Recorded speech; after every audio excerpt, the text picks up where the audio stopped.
Talia studied him for a moment. She had known Tate long enough to recognize when he was hiding behind humor. She wasn't convinced that was the real reason at all. "I brought you something." Talia smiled as she set a large framed portrait on Tate's desk. "It's a photograph of Uncle Joey. I thought you might want to hang it in your office." Tate looked at the portrait, then slowly scowled. "Mother." His voice was calm but firm. "You want me to hang a picture of the man who came between Noah and me?" He shook his head. "Uncle Joey loved Noah more than he ever loved me." For a moment he simply stared at the frame. "I don't want him on my walls." He looked back at Talia. "If you leave it here, I'll end up putting my foot through it." The room fell silent. There was no anger in Tate's voice, only years of hurt that had never fully healed. "If you had a favorite uncle," Tate said, looking at his mother, "and then you found out that he had slept with your oldest childhood buddy and chose Noah over me at every possible moment, would you want that person's picture hanging on your wall?" His voice rose, the bitterness he had tried to keep buried breaking through. Talia hesitated. "No," she admitted quietly, "I probably wouldn't." "Exactly." She reached for the frame. "Then I'll take it back." Tate bristled in irritation. "Thank you for the thought anyway." Tate leaned back in his chair, his expression hardening. "You can hang him in your house, you can hang him upside down, you can put a voodoo needle through his picture for all I care." Talia looked at him, but he continued. "I'm not putting a picture of that man on my wall, not the man who looked at a stranger and decided that person mattered more than his own nephew." The words hung in the room. This wasn't about a photograph. It was about the feeling of being replaced.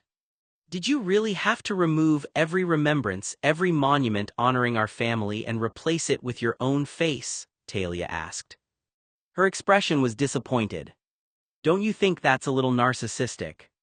Susie nodded quietly, clearly agreeing with her. "Let it lie, Mother," Tate said. A humorless smile crossed his face. "You want the truth? I like looking at myself. Why shouldn't I? Why shouldn't my name and my face be the ones people see?"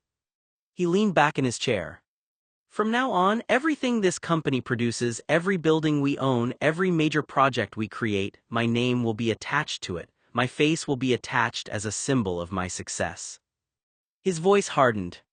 "The only name and face that will represent this company moving forward is mine." Talia stared at him. "And if Joey, Terrence, Grandpa, or Tim don't like it," Tate continued coldly, "they can get fucked." He paused, his expression turning bitter. "Oh, that's right, they can't." The room went silent. "They're dead, and they can't do anything about it." Tate smirked like he won a childish argument. "If Terrence and Joey wanted their names and faces on everything," Tate said, his voice filled with anger, "then maybe they shouldn't have spent their lives finding ways to hurt or make fun of me." Susie looked away. She had expected anger from Tate, she had expected resentment, but hearing him speak with such satisfaction about erasing the people who came before him unsettled her. Talia remained silent, watching her son carefully. "My father shouldn't have written me that nasty little note during the reading of the will," Tate continued. "He thought he could have the final word, he thought he could still hurt me after he was gone." He shook his head. "But I'm still here." Susie frowned. "Tate." But he continued, as though he hadn't heard her. "And because I'm alive, I get the last laugh." Talia's expression hardened. She understood his pain, but the bitterness in his voice frightened her. 25 years from now," Tate said, looking around the office, "the man who basically flipped me off from beyond the grave won't be remembered the way he wanted to be." He gestured toward the walls around him. "His name won't be the one people see every day." He paused. "Mine will." Susie stared at him, hurt by the cruelty behind his words. "Tate, this isn't victory," she said quietly, "this is anger." His eyes flickered toward her, but he didn't respond.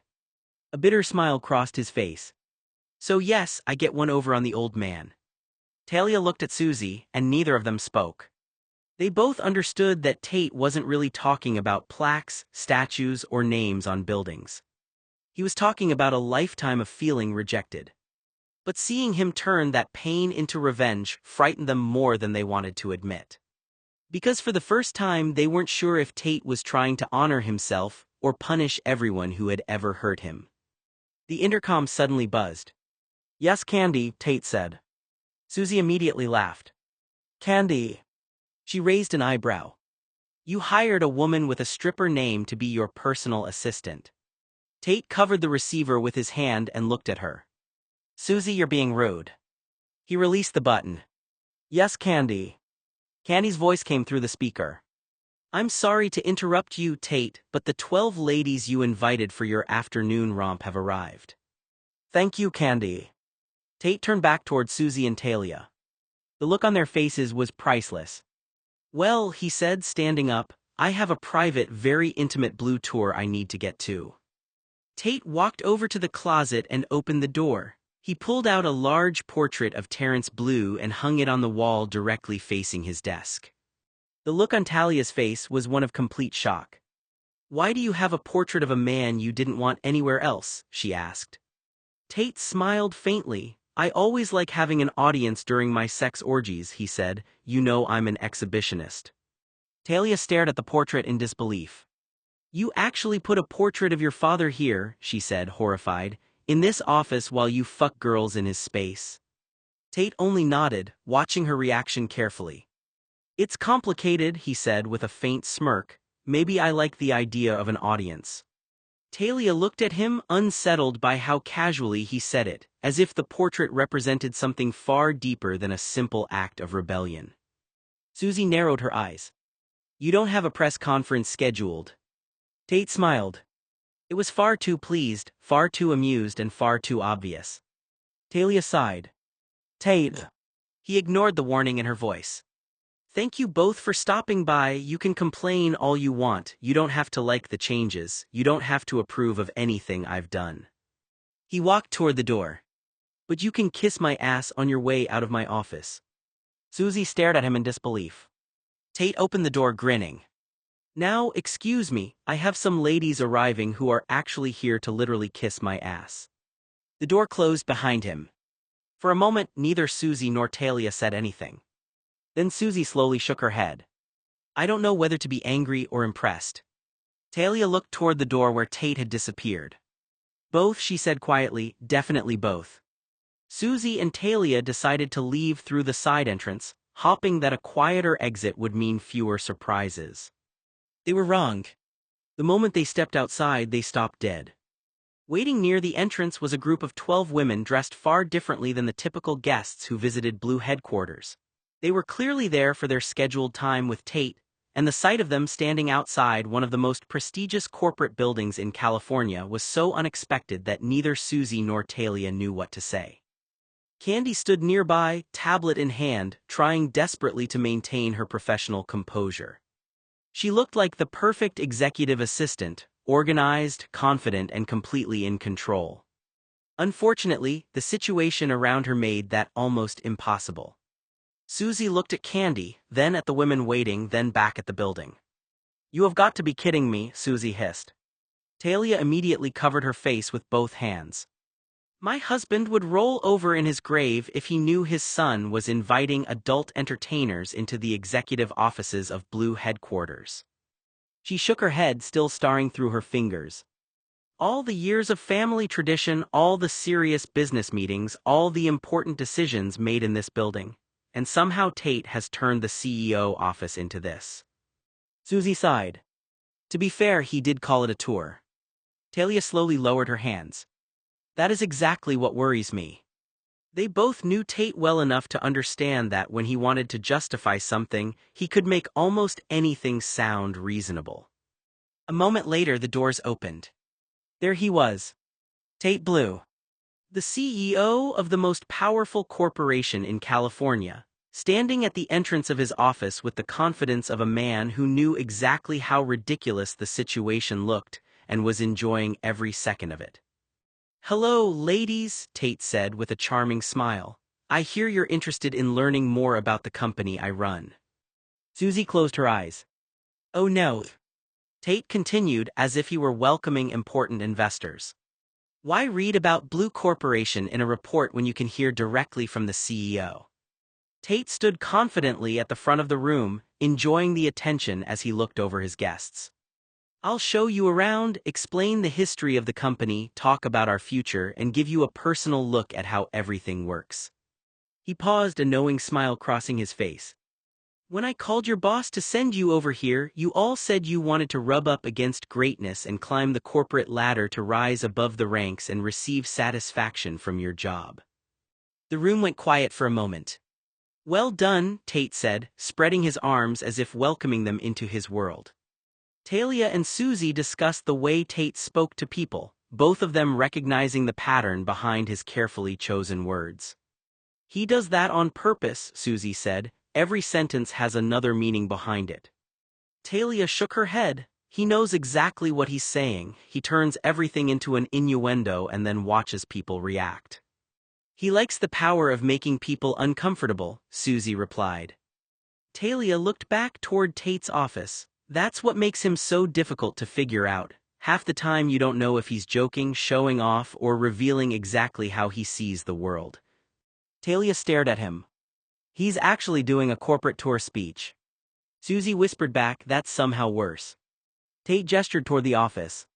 Come on in, I'll take you through the world of Blue Corporation from beginning to end. The women followed him inside and Talia sighed in disgust, watching her son bring shame on his family. Outside, silence filled the entrance. Talia stood completely frozen. Then her face turned bright red. Oh my God. Susie looked at the closed office door. I cannot believe this is my life. Talia shook her head. He's running a billion-dollar company, rewriting family history, and somehow still finding new ways to embarrass everyone around him. Susie sighed. That is Tate. And neither of them could decide whether they were more horrified by his behavior or impressed by the fact that he had somehow made even this sound like a legitimate business appointment. Talia felt her face turn bright red as she watched her son step into the role of the most outrageous version of himself. Tate looked far too pleased with the attention. I heard you were looking for an up-close and personal experience with the business, he said with a confident grin. Well, you've come to the right place. Susie stared at him in disbelief. Is he actually giving them a corporate speech? Talia covered her face again. I don't even know anymore. Tate continued, completely unfazed. I have 2 hours available and I intend to make sure you get the full experience. You're going to learn the history, the vision, and the journey that brought this company to where it is today. He gestured dramatically toward the office like he was welcoming important guests to a private museum tour. We're going to take a trip through the past, present, and future of this company. By the time we're finished, you'll know everything there is to know about the world of Blue. The confidence in his voice was almost impressive. Almost. My son has become impossible. Susie looked at her. Impossible. She raised an eyebrow. That was your word choice. Talia shook her head, still embarrassed. I raised him better than this. My son is having a sex orgy and is role-playing that he's giving a tour of his office and business to strippers while he fucks them, talking about his business. Susie smiled faintly. You raised Tate to be better, he chose to be a man-whore instead, there is a difference. Tate leered at the ladies, smiling his flashy Tate smirk. And ladies, Tate said with complete confidence, I'm going to teach you how we raise profits and understanding about this company and what it means to build a business empire. He placed unusual emphasis on the word raise, making the lewd joke far more obvious than it needed to be while he palmed his clothed hard dick through his dress pants. Susie immediately noticed. Her eyes widened. Oh, absolutely not. Talia's face turned bright red. She covered her mouth, horrified that her own son was standing in front of his executive office, acting like this while representing one of the most powerful companies in the world. The office door slowly closed. Talia stared at it. She didn't need to hear anything else. Her imagination was already doing enough damage. My God, she whispered. Susie placed a hand on her shoulder. Come on. Where? Lunch. Talia looked back at the closed door. I don't want to be here when my husband somehow finds out about this from the afterlife and decides to come back just to be disappointed. Susie laughed despite herself. Honestly, I think that's the only thing powerful enough to scare Tate.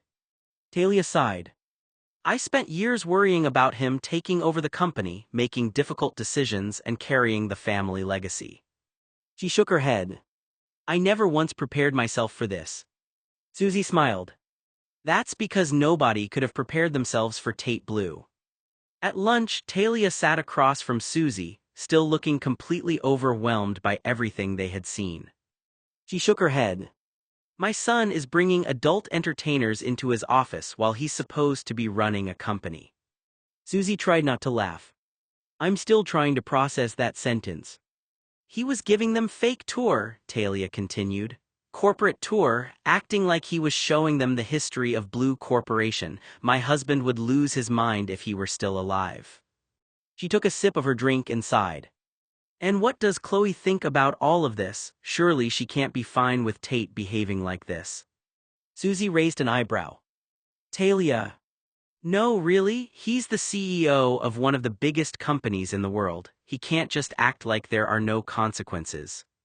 She shook her head. He's going to ruin his reputation. He's going to make people question his judgment. He's supposed to be protecting the company, not creating scandals. Susie leaned back in her chair, considering everything. Look at the bright side. Talia looked at her suspiciously. What bright side? Susie shrugged. At least we didn't walk in on him doing something even more embarrassing with one of his strippers. Talia stared at her. Susie. What? I'm trying to find something positive. Talia covered her face again. I can't believe this is my life. Susie smiled. Welcome to the world of Tate Blue. Every day is a surprise, and somehow every surprise is worse than the last. Talia shook her head as they sat at the table.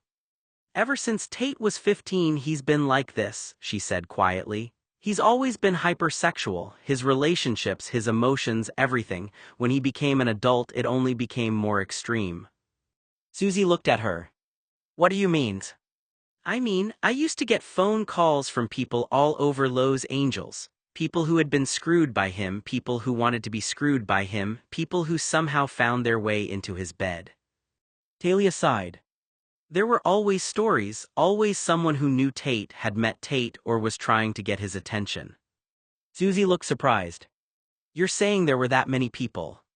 Talia hesitated. If I had to guess, 10,000. Susie stared at her.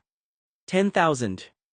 I'm not exaggerating, Talia said. Tate has always had a way of drawing people in. His confidence, his money, his personality. People are fascinated by him and his body.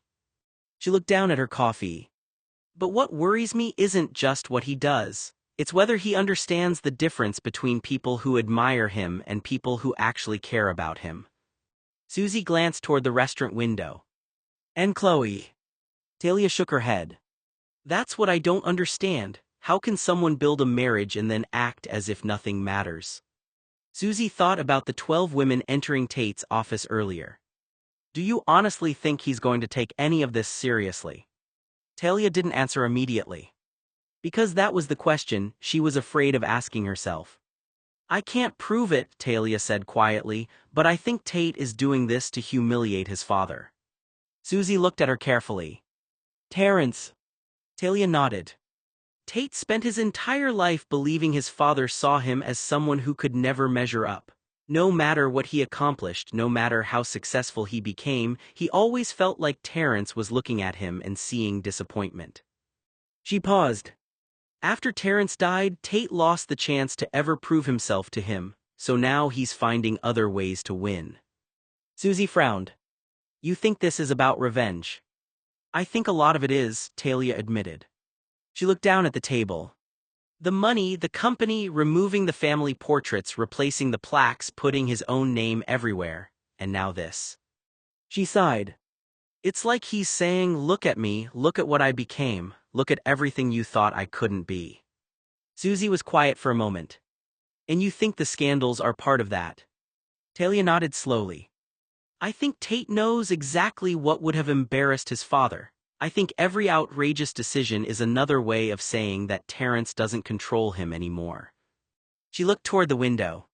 But the sad part is that Tate is still letting him control him. Susie understood what she meant.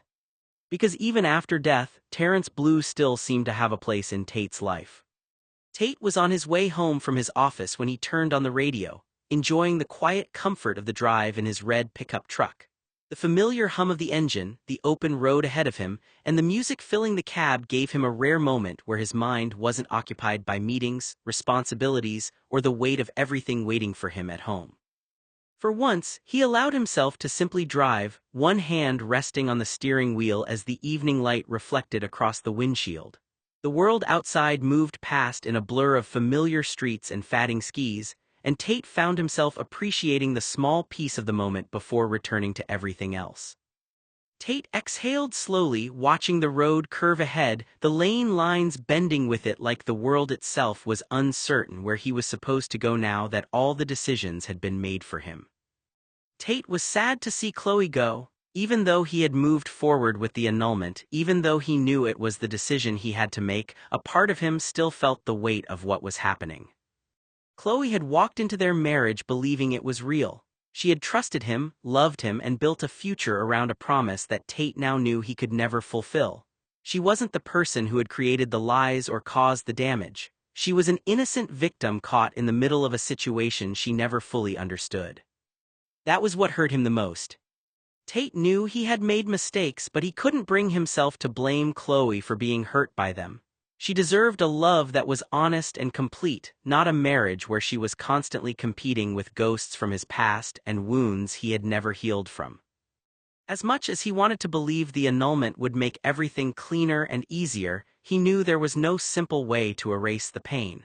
He could only hope that one day Chloe would understand that letting her go was not because she wasn't enough. It was because he knew he wasn't capable of giving her what she deserved. He was a free man, yes. But freedom, he was beginning to understand, was not the same thing as direction. And for a moment, just a moment, he wondered why the silence inside him felt less like peace and more like something unfinished, still waiting for a conversation that had already ended without him realizing it had begun.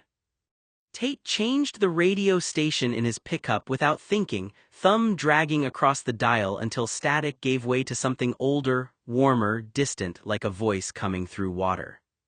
Golden oldies filled the cab for a moment before the familiar drum pattern of "Every Breath You Take" by the Police began to build in slow, deliberate tension. At first he almost smiled at the coincidence of it.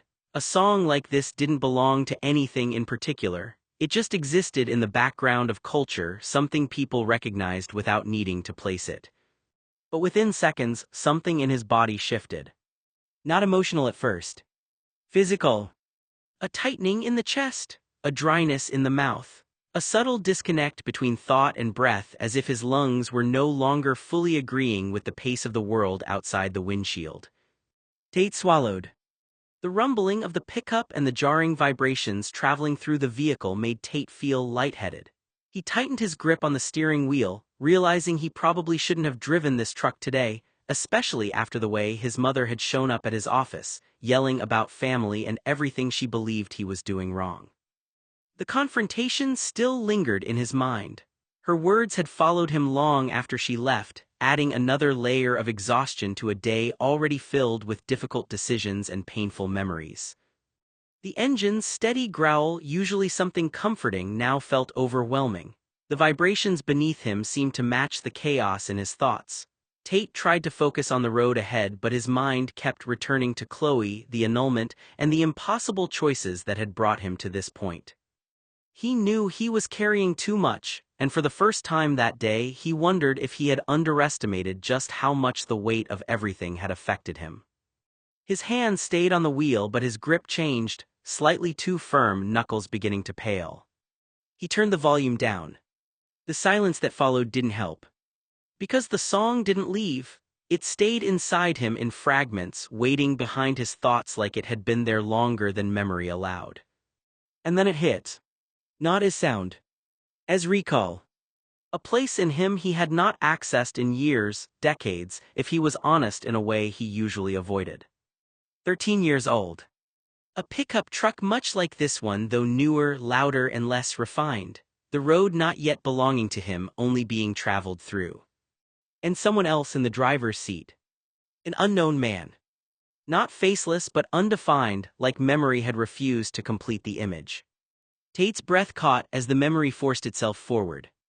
The truck in his mind was going uphill, gravel noise under tires, the smell of old vinyl seats and cigarette smoke that wasn't his. The man spoke without looking at him. "You're listening," the man said. Tate, 13-year-old Tate, had been looking out the window. Yes, he remembered himself saying, though it came out small, controlled, careful. The man exhaled like he was disappointed in something unseen. "You're thinking about Noah again."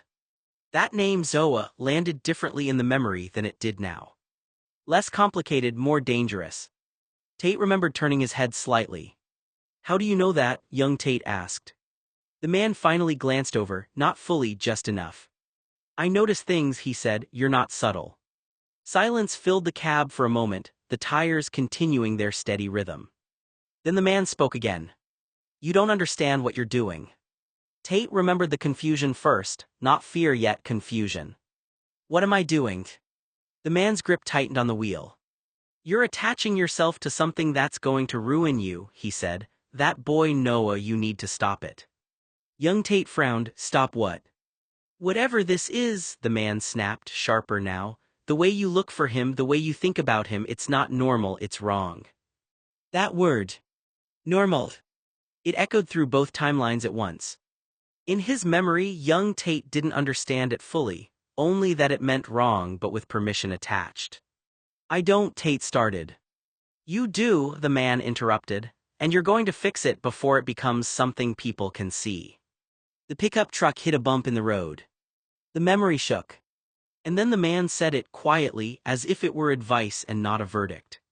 "You're in love with Noah." The words did not land gently. They struck.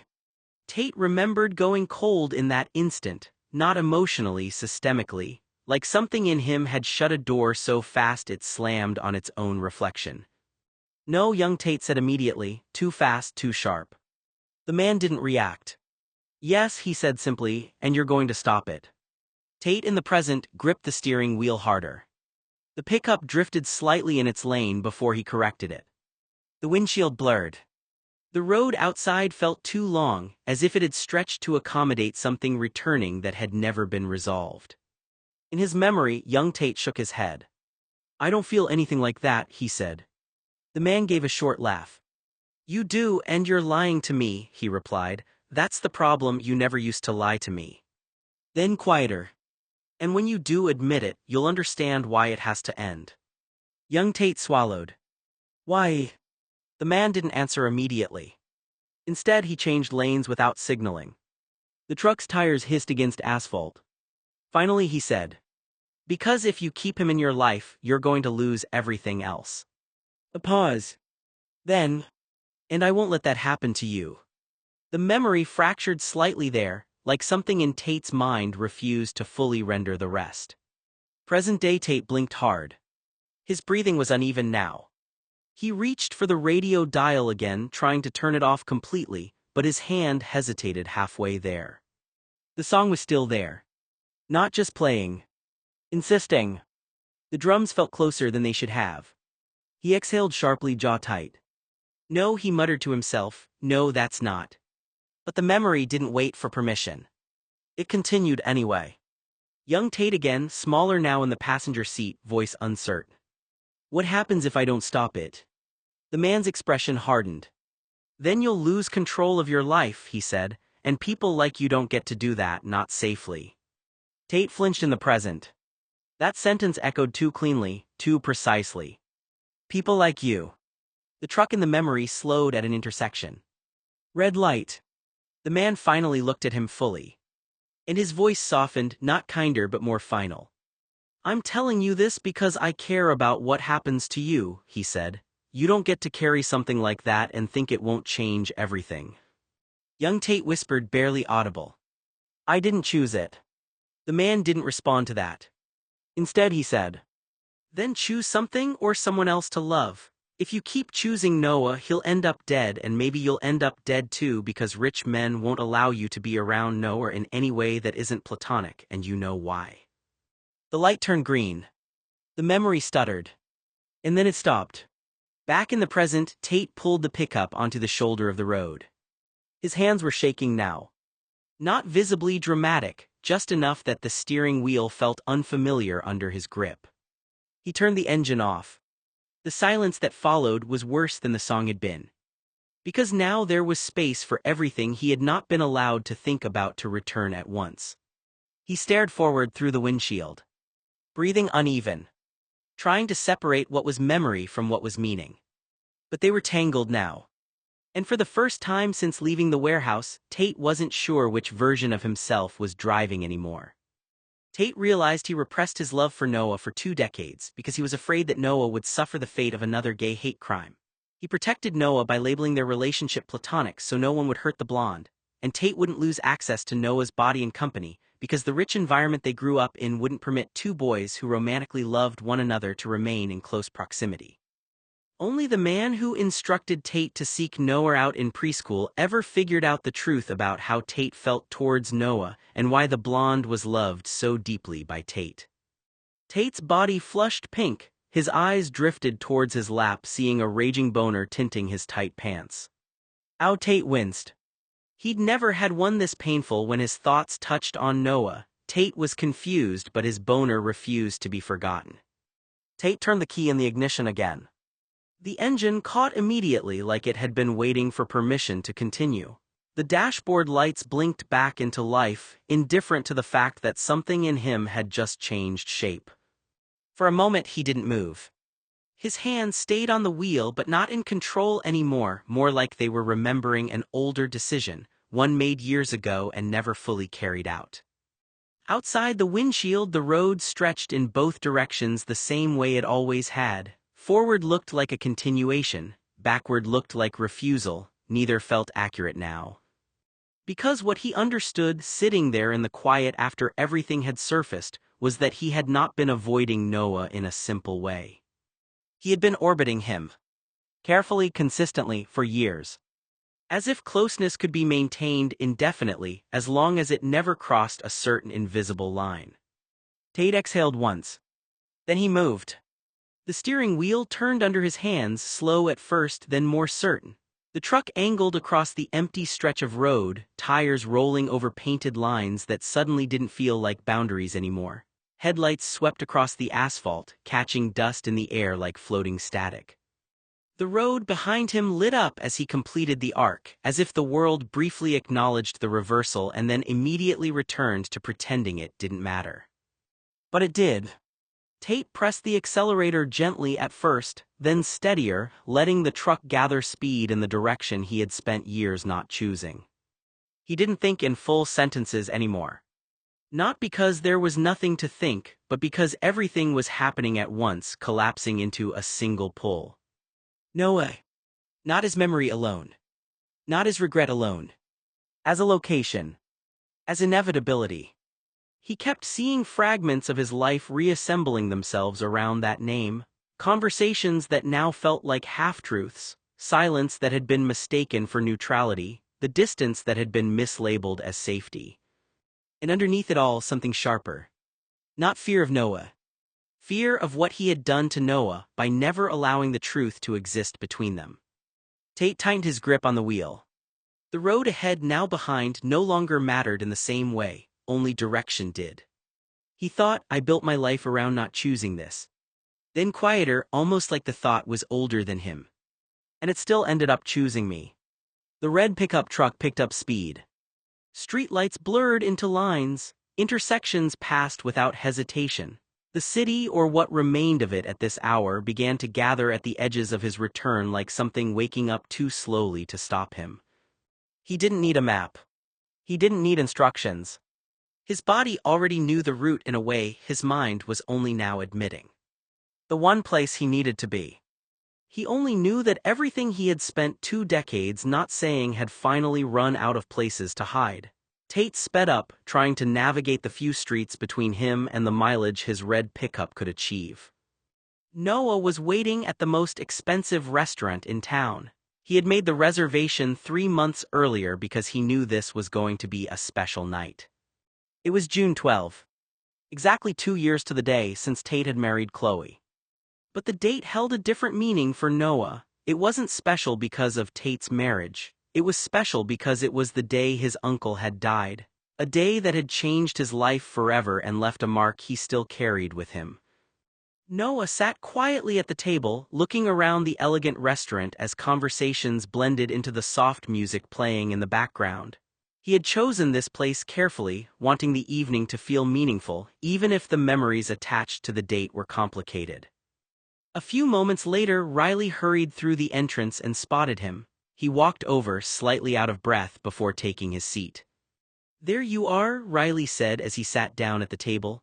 "I'm so sorry, I'm 5 minutes late. I couldn't find a parking spot, so I had to drive the next block over and park in an employee parking spot. You weren't waiting too long, were you?" Noah smiled faintly, shaking his head. "No, you're fine," he said, though the weight of the evening and the memories surrounding the date were already settling over him. Riley took off his coat and carefully placed it over the back of his chair. He smiled as he reached into his pocket. "I brought you something," he said. "I know you said no gifts, but I brought you a little flower for your lapel, something that makes you stand out." Noah looked at him with a surprised expression. "I would have gotten you something green," Riley continued, teasing slightly, "but I didn't think you'd want a green flower, so blue will have to do. I dyed it a bright blue so it'll bring out your eyes." Riley gently took out the small carnation and carefully slipped it onto Noah's lapel. He adjusted it until it sat perfectly, his attention focused on the little detail. "There," Riley said, stepping back to admire it. He smiled. "My goodness, you're attractive." Noah couldn't help but laugh softly, caught off guard by the compliment. It was such a simple gesture, but there was something thoughtful about the way Riley had chosen something specifically for him, something meant to make him feel noticed. For a moment, the weight of the date and the memories attached to it faded, replaced by the warmth of being seen and appreciated. "I noticed on my calendar," Riley said in a giddy voice, smiling across the table, "that a week ago we met 2 years ago. I can't believe it's been that long. I've loved every minute of it." He shook his head, still amazed by the memory. "I wasn't even supposed to be on that cruise," Riley admitted. "I was playing a poker game and I won a ticket. That's the only reason I ended up going." Tate laughed softly. "I wasn't even supposed to be on that cruise either," he said. "My oldest childhood buddy got married unexpectedly and I wanted to get out of town with Mark, one of my oldest friends. We ended up getting on the cruise at the last minute." He smiled at the thought of it, shaking his head. "It's funny how plans can change your life, huh?" Riley looked at him warmly. Neither of them could have known that a last-minute decision, a random ticket, and a trip neither of them had planned would lead them to each other. Sometimes, the moments people thought were insignificant ended up becoming the ones that mattered the most. "I ordered some Italian entrees," Riley said with a smile. "I knew a few things you would want, so I ordered early. I also got some of that red wine you love so much." He glanced toward the bottle. "It's a little more expensive at this restaurant, but I didn't think you'd mind." Noah smiled, taking Riley's hand across the table. "Thank you, Riley." Riley smiled back. "My grandfather taught me all about wine," he said. "Wine should embellish your meal. It should create a memory you carry with you even after the food is gone. Food is a language no one has to teach you. Everyone understands it." Noah nodded, touched by the thought behind his words. They enjoyed the rest of their dinner slowly, taking their time with each course and savoring the evening. The restaurant around them seemed to fade away as they talked, laughed, and shared memories. At the very end of the meal, Riley chose a piece of tiramisu for dessert. Instead of ordering separate portions, they shared them together, taking turns with the same slice. Noah closed his eyes for a moment as he tasted it, savoring the sweetness mixed with the warmth of cinnamon. He smacked his lips, unable to hide how much he loved it. "Now that," Noah said with a smile, "is worth remembering." Riley laughed softly, happy to see him enjoying something so simple. After dinner, they walked out toward the beach. The restaurant sat right along the shore where the sound of the waves blended with the quiet hum of the evening. They took off their shoes and walked barefoot toward the pier. Sitting at the edge, they let their feet dangle below them, the cold water brushing against their toes. "Close your eyes," Noah said. Riley smiled but obeyed, closing his eyes as Noah instructed. "Put out your hand." Riley extended his fingers, curious about what Noah was planning. A moment later he heard music playing softly in the background. He smiled, realizing Noah must have brought a small handheld radio with him. Then Riley recognized the song. It was one of his favorites. The familiar melody filled the air as the ocean waves moved beneath them, turning the quiet moment into something unforgettable. "Only you," Noah whispered. "I know how much you love that classic song, Open Your Eyes." Riley slowly opened them, looking toward Noah and the scene in front of him. The music, the ocean, the night sky, and the person sitting beside him made the moment feel almost unreal. For a moment, neither of them said anything. They simply sat together, letting the memory form around them. In Riley's left palm, he saw a small velvet square box made of blue satin. The unmistakable elegance of it made his breath catch before he even opened it. "Tiffany's," Riley whispered, looking up at Noah. Noah smiled softly. "Open it." Riley carefully opened the box. Inside was a simple, beautiful 24-karat gold band resting against the velvet lining. For a moment, Riley just stared at it, overwhelmed by the meaning behind the small object in his hand. Noah looked out toward the water before turning back to him. "Ever since I met you, Riley," Noah began quietly, "I think I had stopped believing in love, compatibility, and partnership. I thought those things were ideas people talked about but rarely found." He paused, taking Riley's hand. "But you showed me something I could have never experienced without going on that trip. Something I didn't even know I was missing." The ocean waves moved gently beneath them as Noah continued. "I know you fell first and I fell later. I know there was a time when you saw something in me before I was ready to see it myself. But I'm so glad we went on that cruise. I'm so glad we found each other. I'm so glad we built a life together." Riley's eyes softened as Noah held his hand. "I adore you, Riley. I don't want anyone else. I don't want a life that doesn't include you. I want every day we have left together, every memory we still get to make, and every moment we're both alive to enjoy it." Noah took a breath, his voice becoming more emotional. "And if you need time to think about this, I'll wait. If you need time to consider what's right for you, I'll understand. If you're not ready yet, I'm okay with that." He smiled. "Because I want to be the person you looked at on our first date and said, 'Where have you been hiding my whole life?'" Riley covered his mouth, overwhelmed by the sincerity of the words. Noah squeezed his hand. "I love you." He looked directly into Riley's eyes. "Marry me." Riley slowly closed the velvet box, holding it carefully in his hand for a moment before looking back at Noah. "I don't need time to decide," Riley said, his voice full of emotion. "I don't need time to think, yes." He smiled through the tears forming in his eyes. "I would have married you the second we met, but you needed time. You needed to find out whether or not we were right for each other, and I wouldn't trade a single moment of the time we've spent together for anything." Riley reached for Noah's hand. "I'm so glad you feel the same way I do." Noah smiled, overwhelmed. "I'll marry you," Riley said, "on one condition." Noah laughed softly. "After everything I just said, what's that condition?"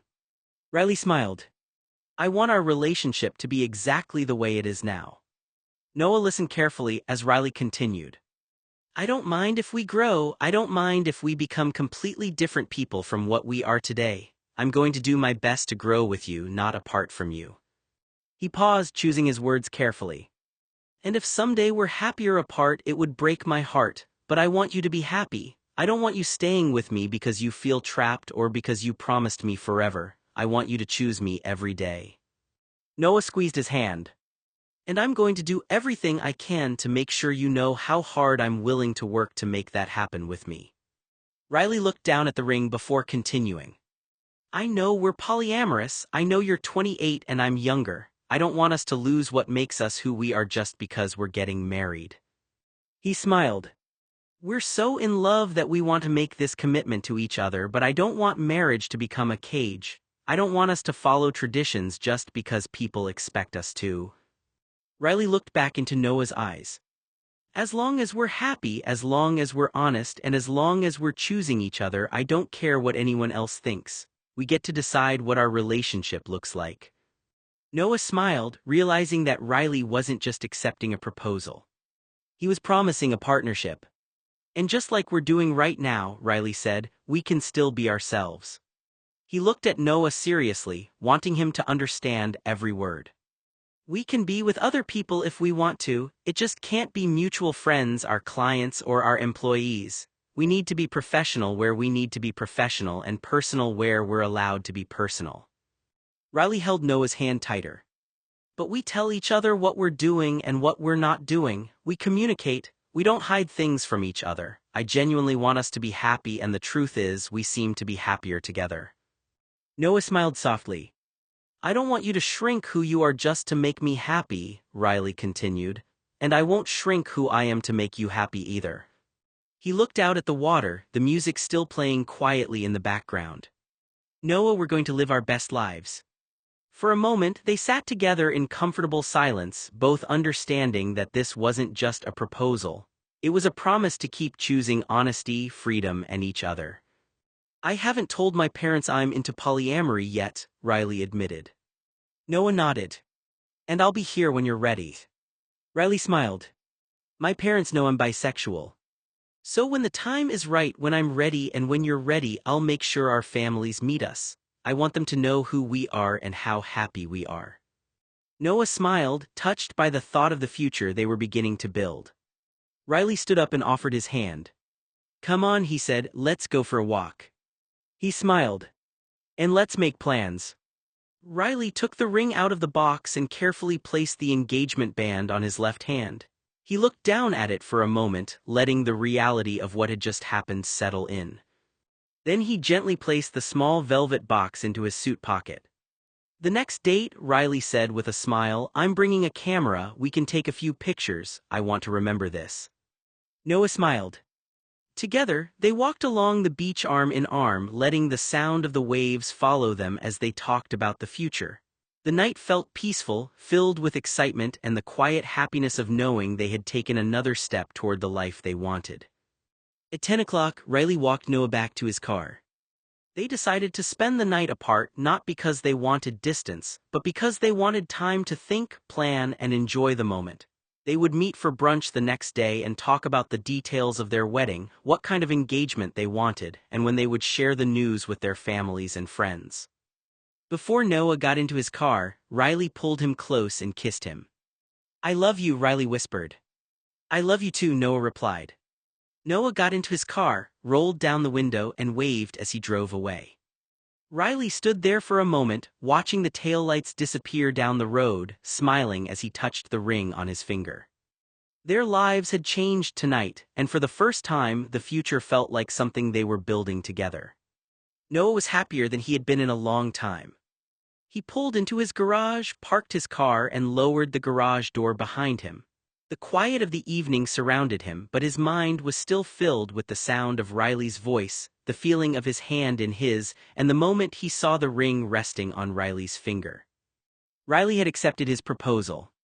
The person he loved had chosen him. When the time was right and when they both felt ready, they would move in together.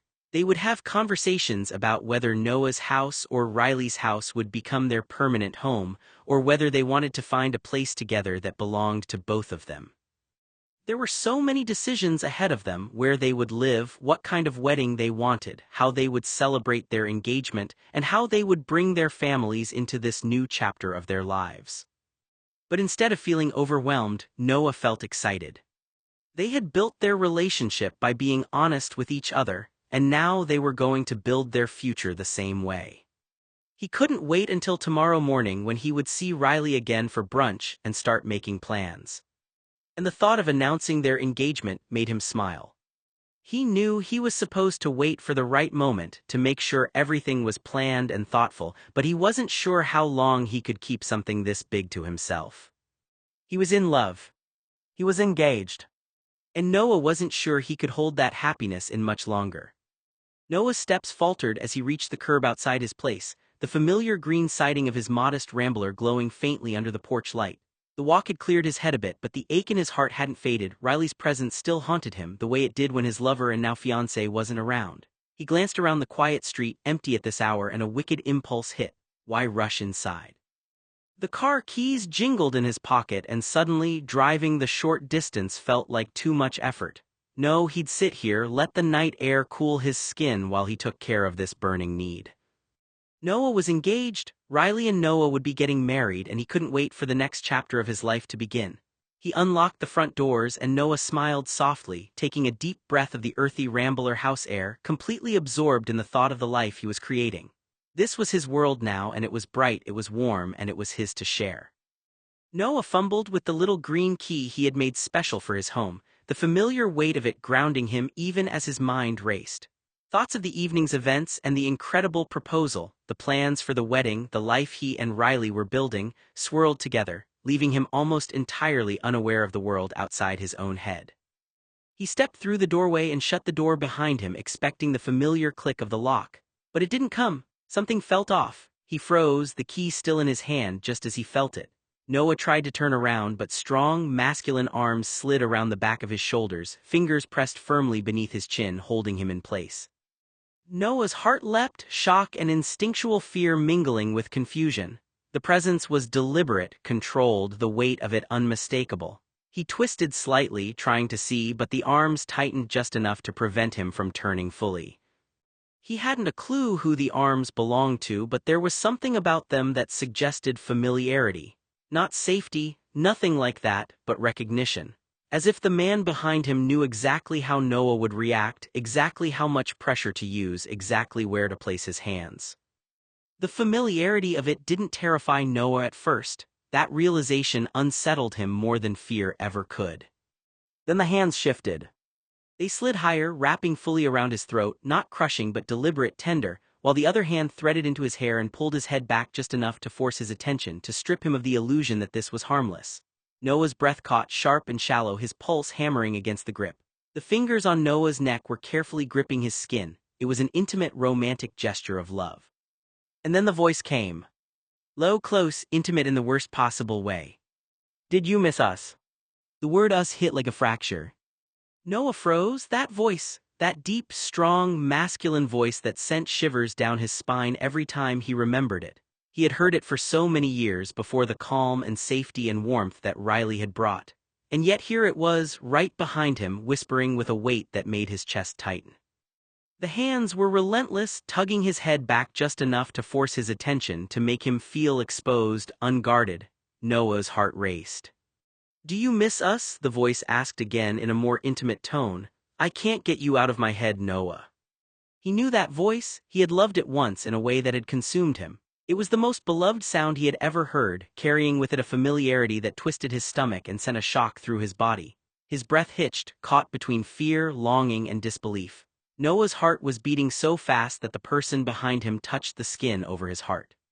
Your pulse and heart always speed up when I'm around, Tate observed. Mine too. Noah thought about how much everything had changed. Tate and Noah had talked recently about the feelings Noah had carried for Tate when they were kids. The emotions that had once been confusing and overwhelming were finally something Noah could look back on with clarity. Those feelings belonged to a different time, a younger version of himself who was trying to understand what he felt. They were behind him now. Noah touched his throat as he remembered the conversation, remembering how different things had become between them.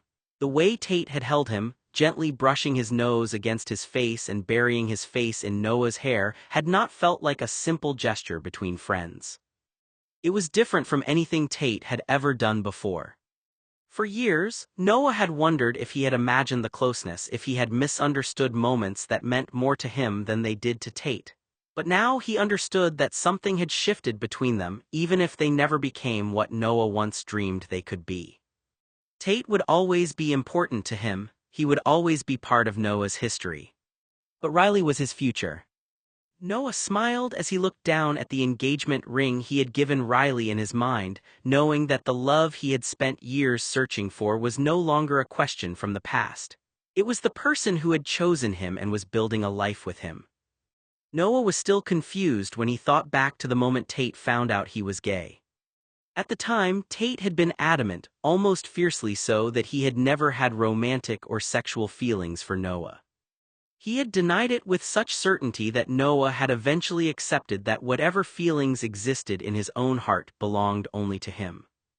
Tate had been married to Chloe, he had built a life with her. As far as Noah knew, Tate was committed to that marriage and had no reason to question anything else. So why? Why was Tate standing in his house, touching him in ways that felt far more intimate than anything they had ever shared before? The way Tate had held him, the way he had touched his face, the way he had buried his head in Noah's hair, it wasn't the kind of affection Noah associated with their platonic relationship. It felt like something unspoken, something that belonged between two lovers who were emotionally connected in a way they couldn't explain. Noah shook his head, still trying to understand. What had changed? Had Tate changed? Had something inside him finally shifted? Or had those feelings always existed somewhere beneath the surface, hidden even from Tate himself? Noah didn't know the answer. But he knew one thing: the person who had once insisted there was nothing more between them had suddenly acted like someone who was struggling with something much deeper. And that was what confused Noah the most. Why was Tate touching Noah in the way lovers do, and not as the buddies of childhood memories that they always had been? Why was Tate so adamantly against having feelings for Noah, denying it so passionately, only to show up now completely different? Noah had always thought that Tate would need a complete motor function and neurological recalibration to even stand the chance of Tate having any feelings for Noah. The idea had seemed impossible, almost beyond reality. Tate had spent so much time convincing Noah, and perhaps himself, that there was nothing romantic or emotional there. But now, standing in the middle of this new reality, Noah couldn't understand what had changed. It was like Tate had completely changed the way he thought and felt. The person who once treated their bond as nothing more than childhood friendship was suddenly acting in a way Noah had never experienced from him before. The touches, the closeness, the quiet moments that felt full of meaning, it wasn't the Tate Noah had known for years. It was as if something inside Tate had shifted, something Noah never thought would happen. And that was what left Noah struggling for answers. How could someone who had been so certain for so long suddenly become someone completely different? Noah was frozen where he stood. Tate gives Noah hickeys. Scene retracted, read extended version on Wattpad. The hands didn't loosen. They held him firmly in place, unyielding yet careful, as if the person behind them knew exactly how to balance restraint with control. Noah's mind raced, flashes of the past intertwining with the present. He knew that this voice, these hands, belonged to someone he had both loved and feared, someone whose presence could ignite every buried emotion in an instant. Noah wondered if Tate was having a midlife crisis. Maybe that was what this was. Maybe Tate was reacting to finding out that Noah was gay, maybe his wife Chloe and he had a fight, and he was going off the deep end. Maybe something had happened in his life that Noah didn't understand, something that had caused Tate to suddenly act in a way that didn't match the person Noah had known for years.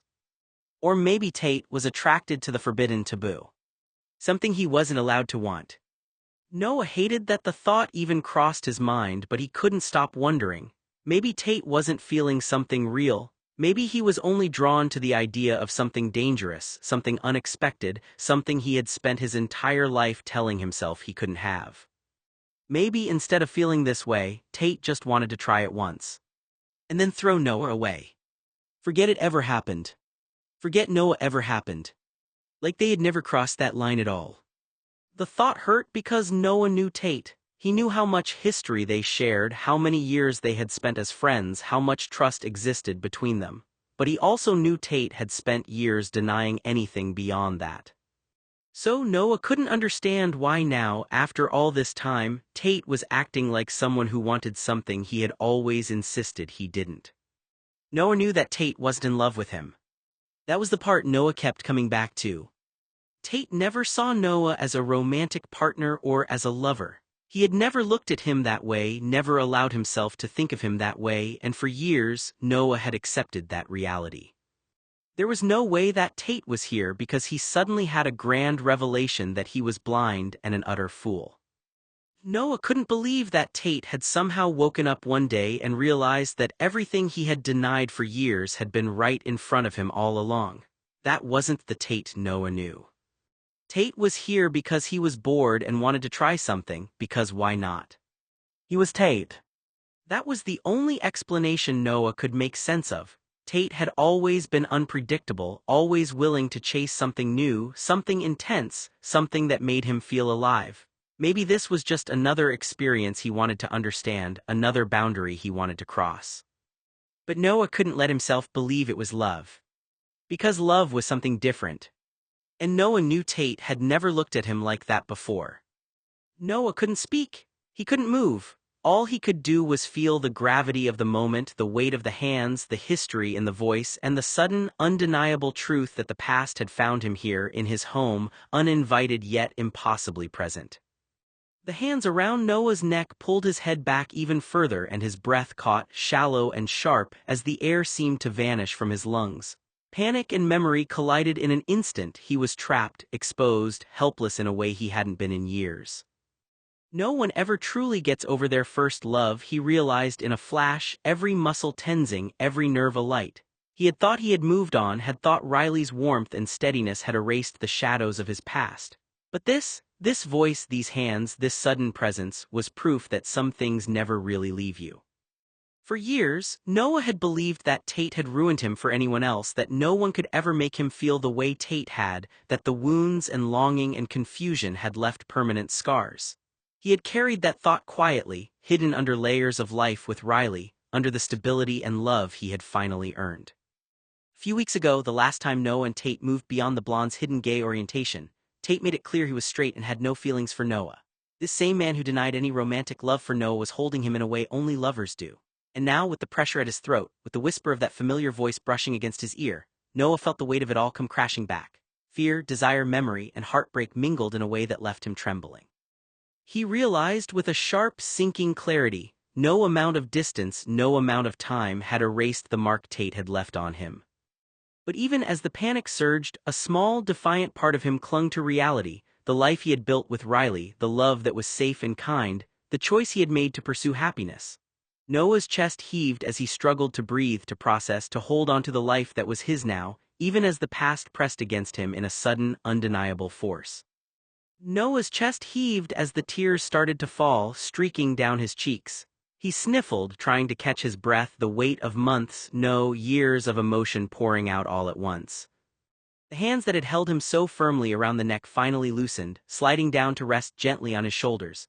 One hand lifted to his face, rubbing the tears from his cheeks with a tenderness that made Noah's heart twist. The roughness of the palms contrasted sharply with the softness of the gesture. And for a moment, all the fear and tension mingled with something painfully familiar, almost comforting. Noah blinked through the salt water that still clung to his lashes, his body trembling. He wanted to pull back, to flee, but the hands didn't press, didn't force. They simply held him steady, grounding him in the moment, acknowledging the flood of feelings he had been carrying alone for so long. Noah was terrified that Tate would do something irreversible. Whatever happened in the next moments would change their relationship for the worse. For years, they had been something certain to each other, childhood buddies, the people who knew each other's histories, their secrets, their weaknesses, and the parts of themselves they rarely showed anyone else. But this was different. Noah was afraid that crossing this line would destroy something they could never get back. He was afraid that Tate would wake up tomorrow morning and think it was a mistake. Or worse, that Tate would act like it never happened. Like the closeness, the emotions, and the moments they shared had meant nothing. That terrified Noah more than anything. Because even if Tate changed his mind, even if he realized he had made a mistake, Noah still had to live with the fact that their bond would never be exactly the same again. Aye, Noah whispered, voice breaking, unsure of what to say, unsure of what came next. The tears wouldn't stop, but neither did the steady, quiet presence that held him, rubbing away the evidence of his long-hidden vulnerability. And though fear still lingered, there was a strange, fragile connection in that touch, a reminder of the history and the depth of feeling that had never truly left him. "Don't cry," I whispered softly, leaning down so my lips brushed against the damp warmth of his cheeks in tiny, fluttering butterfly kisses. Each one was gentle, careful, not a word, not a demand, just a silent reassurance, a reminder that he wasn't alone anymore. Noah sniffled, his body trembling slightly as he leaned into the small, soothing contact. The vulnerability etched across his face tugged at a place deep in me that I had buried long ago. I remembered painfully the countless nights after I'd left, after everything with Chloe, when he had been left alone to cope, when he had cried himself to sleep, waiting for someone who would never return. He had dreamed, I knew, of me coming back, of me begging him for another chance. That fantasy had haunted him in the quiet corners of his mind, tucked behind the pain and the anger and the longing he couldn't quite let go of.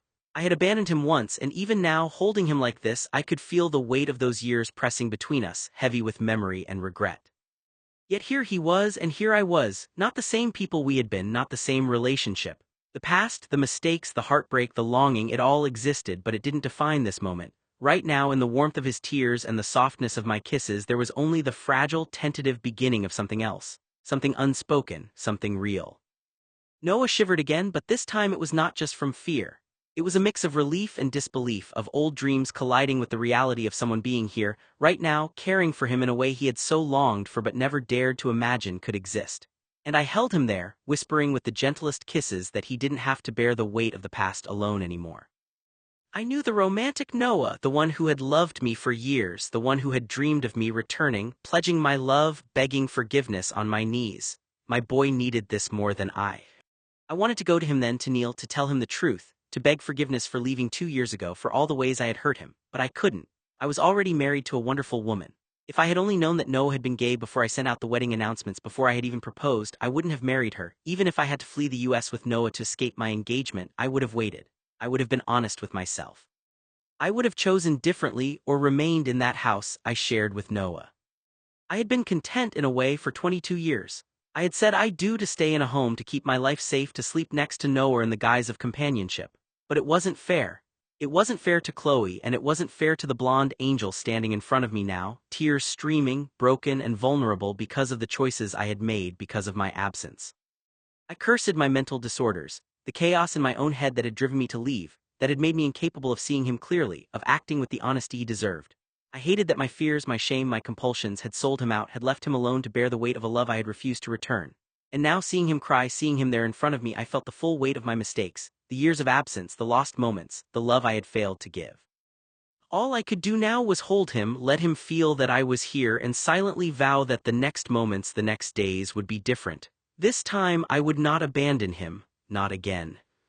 Noah was terrified that I had come back just to slip back into his good graces, or worse, that I would stay long enough in his bed to reopen everything and then leave again.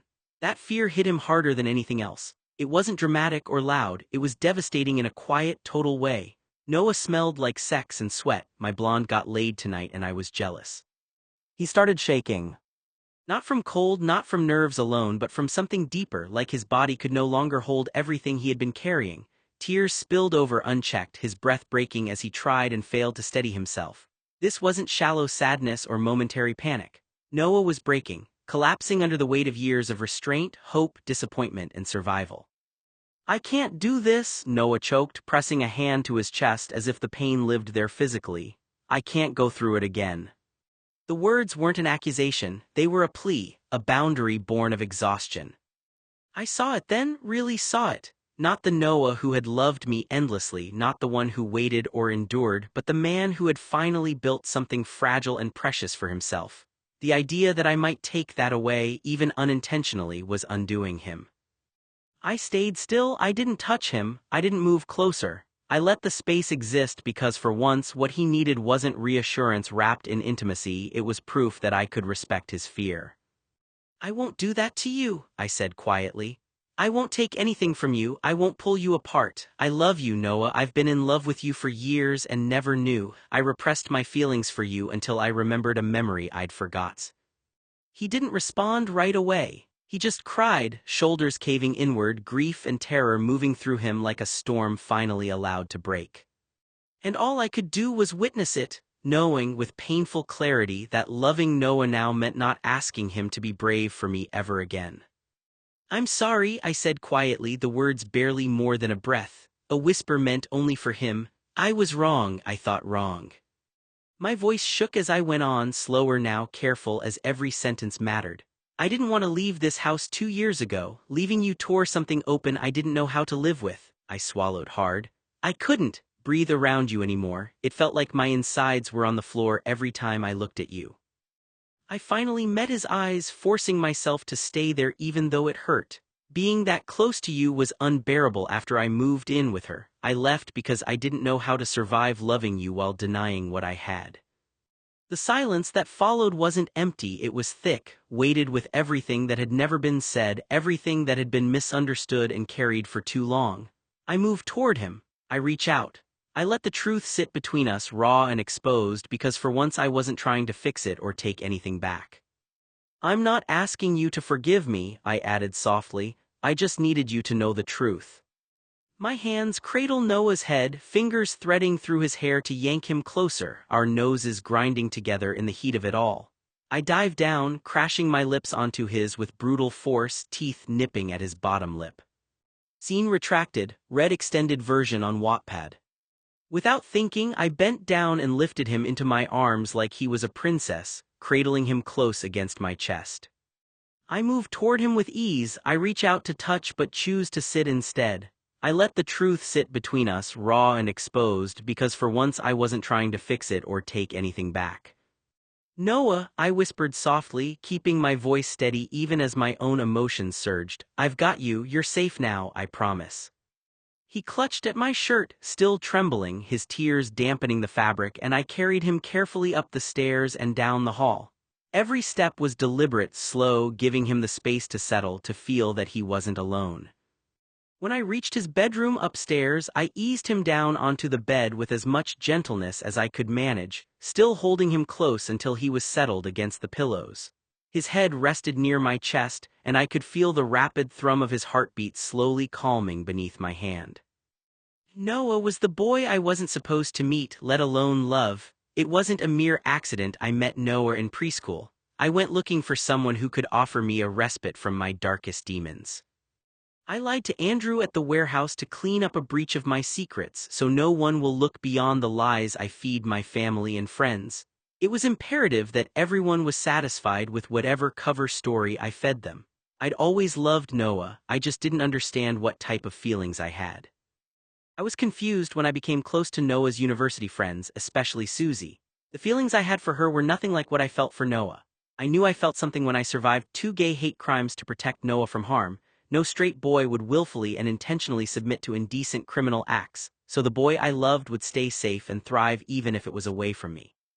I brushed Noah's damp hair from his forehead, leaving soft kisses along his temple, whispering, "It's okay, Noah, you're here, I'm here, nothing's going to hurt you."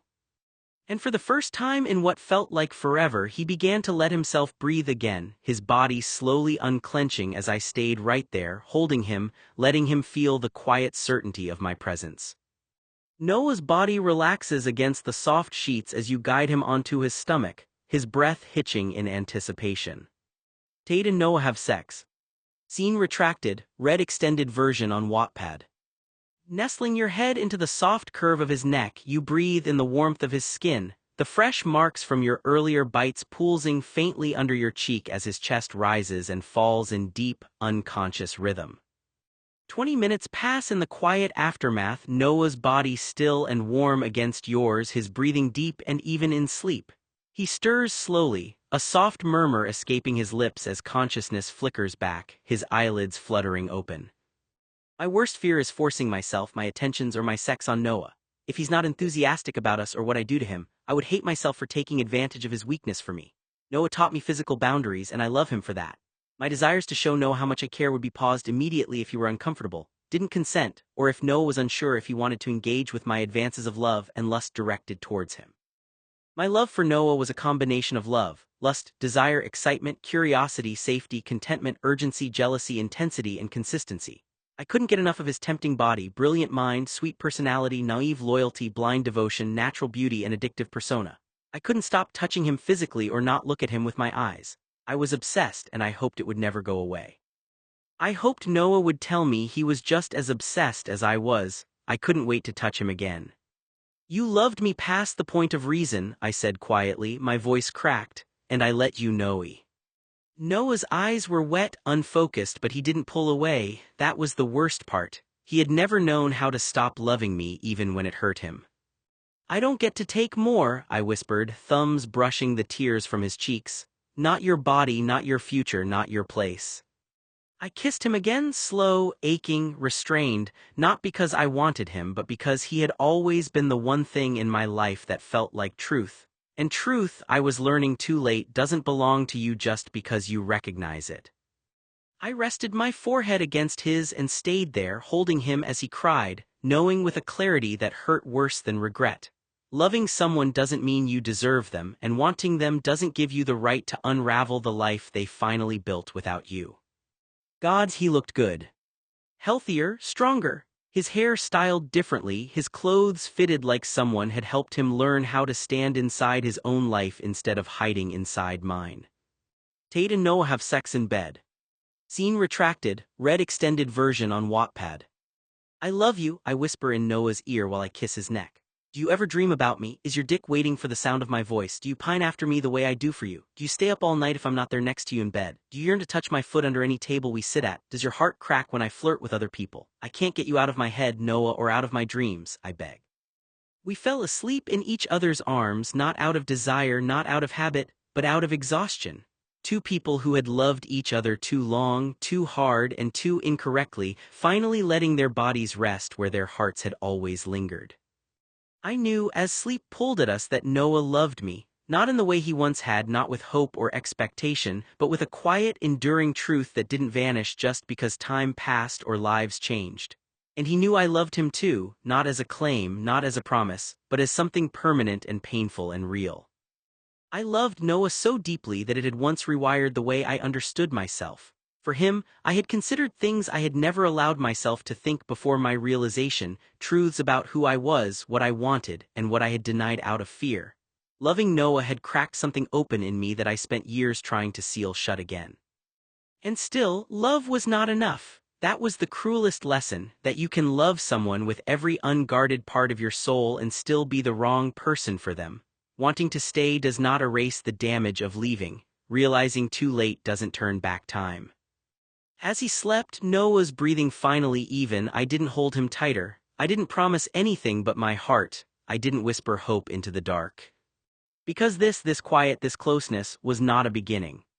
It was an ending we had never been brave enough to face. And for the first time, loving Noah meant letting him wake up and continue the life he had chosen. A life that probably did not include me, not because the love wasn't there, but because love alone could never give him what he deserved. My dreams consisted of Noah's best features, his brains, artistic talent, and unshakable courage, as if my mind had decided to be cruel in the most tender way possible. His love for me was not desperate, not clinging, but vast and generous. The kind of love that never asks to be earned twice. His unending selflessness, the way he gave pieces of himself without keeping score, without ever believing he was running out. And his enthusiasm for life, bright, earnest, almost defiant. Noah had always loved living, even when living had not been kind to him. In the dream, he laughed the way he used to when something surprised him, head tipping back, eyes crinkling before the sound ever came. He talked with his hands. He listened as every word mattered. He looked at me the way people look when they believe, not in fate, not in miracles, but in you. And that was the part that hurt the most. That look had existed. I hadn't imagined it. I had just been too afraid of what it meant. I woke before dawn, the room still dim, Noah asleep beside me. For a moment, just a moment, I let myself exist in the illusion that nothing had changed. That time had folded in on itself, that I could stay, that loving him had not already cost us both too much. But reality settled quietly, the way it always does. Noah's face in sleep was softer now, freer somehow, and I understood what my dreams were really doing. They weren't asking me to take something back. They were reminding me of what I had once been trusted with and what I no longer had the right to hold. Noah's love had always been a gift. I had treated it like something inevitable. I had manipulated Noah from the beginning for several years, or at least that's how it looked when I was finally honest with myself. I told myself it was protection, safety. Love translated into control because I didn't know how to love without fear. I gave him structure, shelter, consistency. I gave him money, time, and presence. For 22 years, I convinced myself that if he was okay, if he was safe, then whatever I was doing had to be right. And for a long time, I believed that was all I wanted. But something shifted, quietly, terrifyingly. I realized when I was 8 it wasn't enough to be the guardian of his life, the constant in the background. I didn't just want to care for Noah, I wanted him. His mind is sharp and endlessly curious. His soul was soft in ways he never pretended to be. His body warm and alive and real in the present tense, not locked away in memory or denial. Not someday, not in another life, today and every day after. That realization cracked something open in me, because love like that, wanting all of someone, demands honesty, equality, choice. and I had taken too many of those away under the guise of devotion. I had loved him, yes, but I had also shaped the space around him so tightly that he never had room to leave without losing pieces of himself. That was the truth I couldn't escape. Wanting Noah completely meant admitting that what I had called protection had also been possession. That the line between devotion and jealousy had blurred because I was afraid that if he ever saw my world clearly, he would see that I was not what he deserved. And the cruelest part was this: by the time I understood all of it, Noah had already learned how to choose himself. Loving him meant letting that choice stand, even if it meant I could no longer be the one he chose. It would tear my heart in half not to be Noah's forever. The knowledge sat heavy in my chest, an ache that didn't fade with time or reason. Riley was everywhere, in Noah's voice when he spoke about the future, in the ease of his smile, in the way his shoulders finally rested instead of bracing for impact. I could see it. Anyone could. And I knew with a clarity that bordered on cruelty that my chance of winning Noah's love back was slim to none. I had stomped on his feelings when they were fragile. I had ignored and repressed my own desires until they curdled into fear. I had lied to him from the beginning, not always with words but with omissions, with half-truths, with the careful distance I kept while still demanding all of him. I let him love me in a way I never returned honestly, and I told myself that was mercy. It wasn't. It was cowardice dressed up as protection. I told myself I stayed because I needed him, because he needed me, because our lives were too tangled to separate without bloodshed.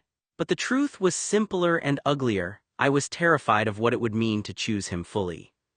I lied to him his entire life so he could have the American dream that almost killed me twice. I told myself I stayed because I needed him, because he needed me, because our lives were too tangled to separate without bloodshed. But the truth was simpler and uglier. I was terrified of what it would mean to choose him fully, terrified of what it would cost me and of what it would reveal about who I really was. So I stayed half present, half honest, and I let Noah pay the price for my confusion. Now Riley stood where I never could, with open hands, with warmth that didn't burn, with a love that didn't require Noah to shrink or wait or guess. Riley didn't flinch at Noah's needs. He didn't ration affection or turn vulnerability into a weapon. He showed up every day, and that constancy was something I had never learned how to give. I wanted to rage against it, to tear the world apart for daring to give Noah what I couldn't. But beneath the jealousy was something quieter and more devastating: relief, because Noah was happy. Because the tightness I had lived with for decades, the fear that I would destroy him completely, had finally loosened its grip. Loving Noah had always meant wanting him safe, even if safety didn't include me. That didn't make it hurt less. I would carry the knowledge of what I'd lost for the rest of my life. I would always know that there was a version of the world where I had been braver, kinder, and more honest sooner. A world where Noah and I didn't have to bleed each other dry to learn what love wasn't. But this world, the one where Noah chose himself, chose Riley, chose a future that didn't revolve around my shadows, this world was the consequence of my choices. And if loving him meant letting him go, then I would do that too. Even if it broke me. I had to touch his skin, his body compact and warm, but that wasn't the reason I loved him. Once long ago it had been his voice, the way his presence settled my nervous system like a familiar song, something my body recognized before my mind caught up. Back then, just being near him felt like survival. Now it was different, now it was quieter and truer. I loved him because Noah's real self was breathtaking, not the version that bent to keep me steady, not the boy who learned how to be small so I wouldn't fall apart, but the man who stood in front of me with his softness intact. The man who laughed easily now, who wanted a future, who dared to hope without checking first to see if it would cost him love. My hands traced his skin because it grounded me in that truth. Because touching him reminded me that he was real, that he had always been real, even when I refused to see him clearly. His beauty wasn't in the lines of his body or the heat beneath my palms. It was in his openness, his resilience, the way he kept choosing kindness even after I taught him how much it could hurt. I felt it then, sharp and unmistakable. I didn't love him because he needed me. I loved him because he never stopped being himself, even when I gave him every reason to disappear. And that was the cruelest part of all, realizing his beauty had been there the entire time, waiting for me to grow brave enough to recognize it. Men were drawn to Noah long before he ever opened his mouth. It was his body, yes, the lean lines, the softness paired with quiet strength, the almost careless twink bravado he carried without trying. He moved through the world like someone who didn't realize how closely he was being watched, and that made it impossible not to look. His smile disarmed people. His presence lingered. I loved his blonde hair most of all Noah's features. His hair was like silk, sun, and brightness in each strand. I loved the length of his hair. During sex I enjoyed fisting it, pulling his head back and guiding it during oral. No wonder Riley fell so hard. No wonder Wayne noticed. No wonder Mark took whatever Noah offered, even if it was only a moment, a laugh, or a shared glance. Noah wasn't just attractive in the obvious ways, he was magnetic. He made people feel chosen just by being himself. But what made him a catch, what made him truly remarkable, wasn't only the physical beauty that turned heads. It was his generosity of spirit, the way he gave without keeping score, the way he listened, the way he loved with intention and hope even after learning how badly love could wound. He was tender without being weak, resilient without becoming hard. Noah was the kind of man people built futures around, whether they knew it or not. The kind of man who inspired devotion simply by existing honestly. He was undeniably a catch, an extraordinary one, and anyone who had been loved by him even briefly would carry that knowledge for the rest of their life. Hell, he inspired me to ruin myself just so he could remain whole. I crossed lines I can't uncross. I broke rules I once believed in. I carried the weight so he wouldn't have to, because if the pain landed anywhere, I needed it to be on me. That was always the bargain I made in my head. As long as it doesn't hurt Noah, it's worth it. I would bleed quietly, disappear loudly, burn every bridge if it meant he stayed intact. That kind of love doesn't ask if it's right, it only asks if Noah survives it. And I chose him every time. Even when a gun was pointed at my head, I made my Sophie's choice, him or me. There was no way I would have chosen him when I could take it for him. Noah inspired me to pimp out my own body to protect him. I committed felonies to protect him. I destroyed my own boundaries to protect Noah. I traded pieces of myself, dignity, safety, silence, because I believed that if the damage landed on me, then he could stay untouched. I told myself that was love, that was devotion, that was what it meant to keep him whole. And the terrifying part is this: I would do it again, not because I valued myself less, but because Noah sleeping peacefully mattered more than my own reckoning. If he could lie in bed without fear, without nightmares, without carrying what should never have been his, then I was willing to absorb it. I convinced myself that my body, my mind, and my future were acceptable collateral. If it wasn't for me bringing Noah into the risky, rich environment I was raised in, Noah would never have been in danger. I never forgave myself for bringing him home the first time when I had foreknowledge of what awaited him. That kind of love doesn't feel noble when you finally look at it honestly. It feels desperate. It feels like a man confusing self-erasure with protection. I didn't just want Noah safe, I wanted him untouched by the world, even if that meant I became the place where all the damage went to hide. And that's the truth I can no longer romanticize. I loved him so much that I forgot love is not supposed to cost someone their humanity. My need for Noah was never about profit. It was about safety. About making sure the world didn't chew him up before he had the chance to decide who he wanted to be. If I bent myself into something unrecognizable along the way, that was a choice I made with my eyes open. I don't regret wanting him protected. I don't regret wanting him okay. I gave him something real for 2 decades: laughter, stability, presence, nights when he slept more easily because someone was there, days when he felt chosen. Even if I couldn't choose him in the way he deserved, and I am damn proud of that, proud that in a life that was often cruel to both of us, I managed to be one place that didn't hurt him on purpose. What I want now isn't forgiveness, it isn't absolution, it's simpler and maybe more selfish than anything else. I want Noah to love me back without knowing the cost I paid to give him the life he deserves. Not just because I'm hiding a secret, but because love that survives only through confession isn't love, it's a transaction. My love was never meant to be weighed or audited. It existed for him, not for recognition. I want Noah to love and choose me because his heart wants to touch mine, not because I sacrificed everything and took whatever the world wanted to throw at him because I had an option. I don't need Noah's gratitude, I dream of his love. If he looks at me and feels safe, if he remembers warmth instead of fear, if he carries the good years and not the damage, then I did what I set out to do, even if that means I carry the rest alone. Love doesn't always look clean when you tell the truth about it. Sometimes it looks like a man who stayed too long, gave too much, and still hopes, quietly, impossibly, that the person he protected might one day choose him freely. Not because he owes me, but because he wants me. I sit beside him now in the quiet of his house. The room is dim, shadows draping over the furniture like a protective cloak, and I can see him there, Noah, breathing softly in sleep. His chest rises and falls in a rhythm that could have been written to music, and my heart aches in response. Every breath he takes reminds me of the years I spent trying to shape his world so that it wouldn't break him, so that he could survive me, survive life, survive himself. I have loved him longer than I can remember, and the depth of it terrifies me. Love like this is not the sort that can be measured or contained. It is not the fleeting spark of attraction or the shallow fire of desire. It is a current running beneath the surface of everything I am, a tidal force that has shaped my choices, my fears, my every hesitation for 25 years. I loved him when he didn't know what love was. I loved him when I couldn't admit that love to myself. I loved him when the weight of that love made me protective, emotionally distant, and a liar. And now, even as I watch him with Riley's name softly unspoken in my mind, I feel that same unshakable devotion. I trace a finger lightly along the curve of his jaw, careful, almost afraid to disturb the fragile peace that has finally settled over him. The warmth of his skin against my hand is a jolt to my soul. I remember every detail of him. The tilt of his head when he laughs, the way his hands move when he's explaining something with fervor, the subtle rise of his eyebrows when he's surprised or delighted. These are memories etched into my mind like carvings, and yet somehow seeing him now, alive and breathing and safe, they feel new again. I remember the first time I realized I couldn't imagine a life without him.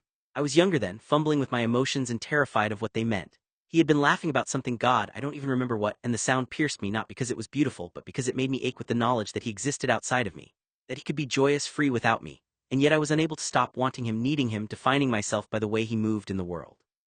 I have given him so much, and yet I have taken even more.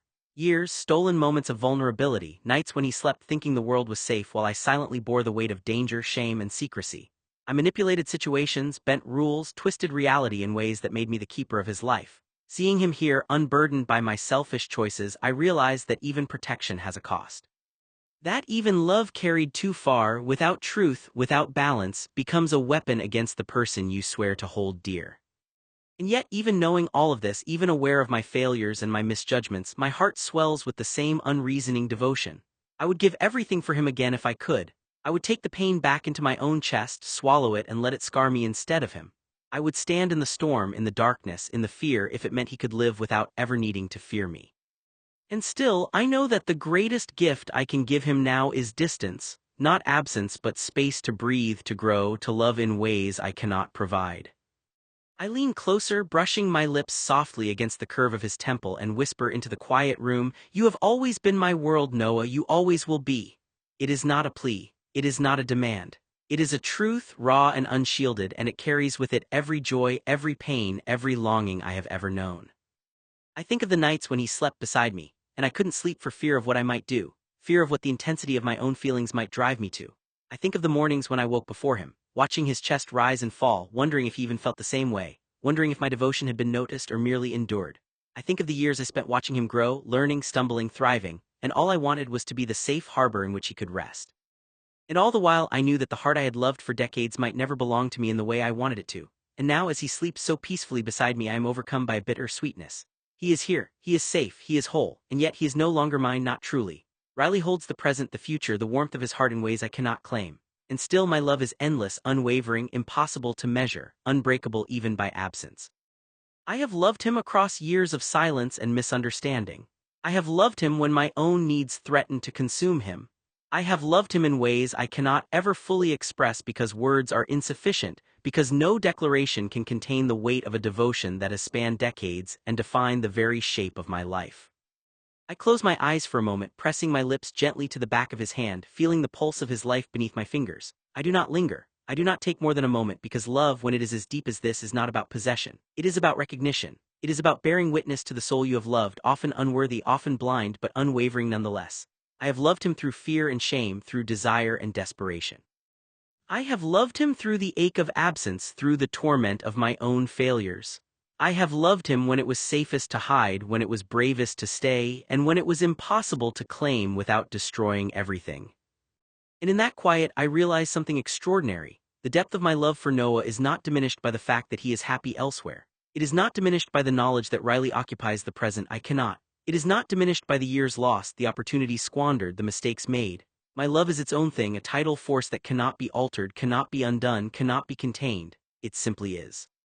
I am filled with longing and grief, pride and shame, hope and sorrow all at once. I think of what I would give for another decade to do things differently, for another chance to show him the fullness of my heart without breaking him in the process. But I know that chance is gone. What remains is the quiet, undiminished intensity of my feelings, the unending devotion that no one else will ever see or understand.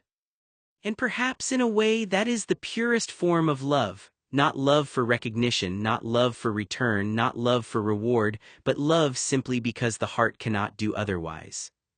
I watch him sleep a while longer, memorizing the lines of his face, the tilt of his head, the way his eyelashes catch the light. I trace the curve of his jaw with a fingertip, careful, reverent, as if marking the memory of him into my bones. Every detail is sacred. Every breath he takes is a reminder of why I have spent my life trying, failing, and still loving him.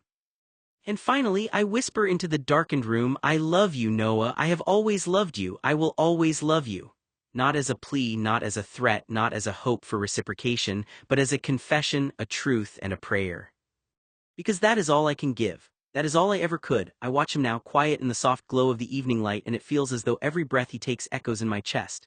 He's unaware of me, of the shadow I've cast over his life for decades, and that's the way it has to be. I can't tell him the extent of what I've carried, what I still carry, because the weight of it would crush him. Even now, I tremble at the thought of how much I wanted him. How much I still want him, and how much I've loved him in ways that nobody could ever understand. I close my eyes and let the memories wash over me, the first ones like splinters of sunlight. I was 8, maybe 9, and Noah was already luminous, unknowing of the gravity he would hold in my life. I remember the first time I truly noticed him, not just saw him but felt him. He was laughing at something ridiculous, a small toy that refused to work properly, and I thought my chest might burst. There was a spark inside me, a recognition, as though my body knew before my mind did, that he mattered more than anything else in the world. I followed him everywhere, pretending it was a coincidence. I offered my hand when he stumbled, shared my lunch when he forgot his, and laughed at his jokes before he could even expect anyone to notice. That was my first act of devotion, to make him feel safe. Without realizing it, Noah had made me safe, even in the smallest ways, because I already knew that the world could be cruel and he couldn't yet defend himself. I remember the first time I realized I wanted more than companionship. It wasn't the day he smiled at me or the day he held my hand, it was when he cried after someone had been cruel to him. I wanted to take the hurt into myself, to absorb it so he wouldn't have to feel it. My chest ached, stomach twisted, and for a brief, dizzying moment, I understood that this ache had no name.